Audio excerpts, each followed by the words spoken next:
I will, however, try to briefly answer the question I get asked most often. Why did you leave Islam? It wasn't one particular issue or argument that led me to lose my faith, though there were many that had a powerful effect. Nor was it that I discovered anything new about Islam that I didn't already know.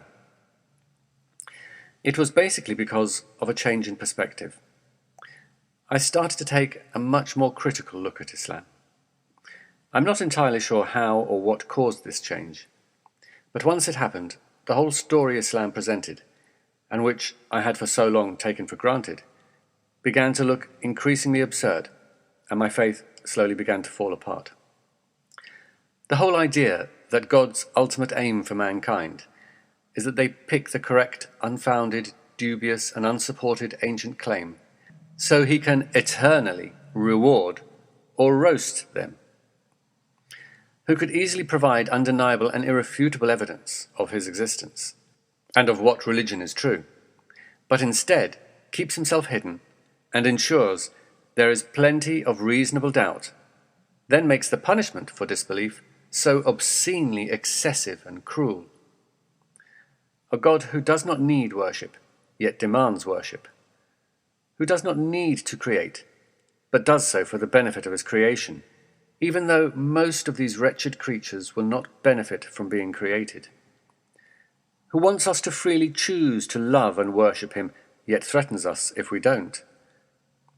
A parochial God who ignores most of the world in favour of a small area of desert, who did his best stuff 2,000 years ago, then took early retirement 1,400 years ago, who sent 3 crucial books but allowed the first 2 to be terribly corrupted before deciding he'll protect the third one, which of course he could have done from the start, avoiding massive schisms and lots of people having to be boiled, roasted, barbecued, and various other delightful recipes from his cookbook, who will make his messages so ambiguous, misunderstood, and easily misinterpreted that people will forever be arguing and killing each other over it, who will make the descriptions in his book, like Adam and Eve, look as if they contradict the scientific evidence, whose test basically involves killing, starving, maiming, and afflicting these poor creatures with disease, disaster, and congenital defects, then punishes them if they lose faith in him,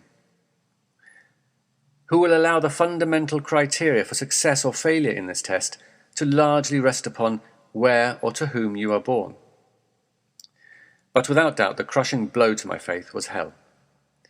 I simply couldn't believe that if there is a God, he would be so sadistically and pointlessly cruel to torture his flawed and limited creatures without end.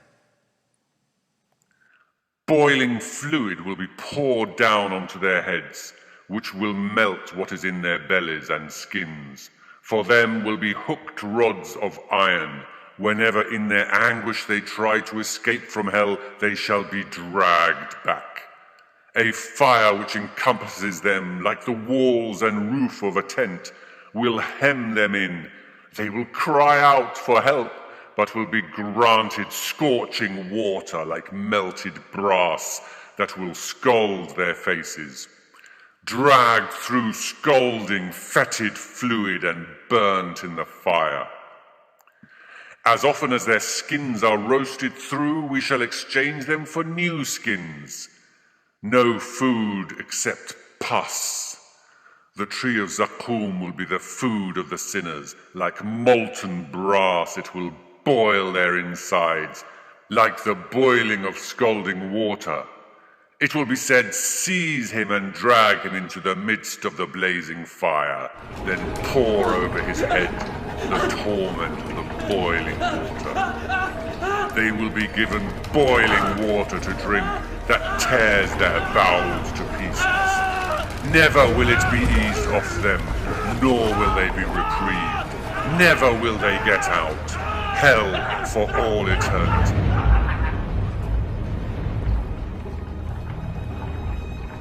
To call a God who does this merciful is ridiculous beyond words.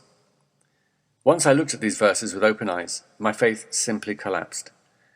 And not because I totally reject the idea that there might be a God, but because if there is a God, I believed he must be better than this. For argument's sake, let's assume I have failed to comprehend God's wisdom. Then God can, of course, eternally roast my skin off, boil my brains, and melt my face over and over again for mistakenly thinking he would be better than this. But let us also, for argument's sake, assume that it is you who are wrong, and if there is a God, he has nothing to do with the descriptions in the Quran or the Bible for that matter. Then who is really insulting him? Is it I who believes God could not be a sadistic monster? Or is it you who believes he is?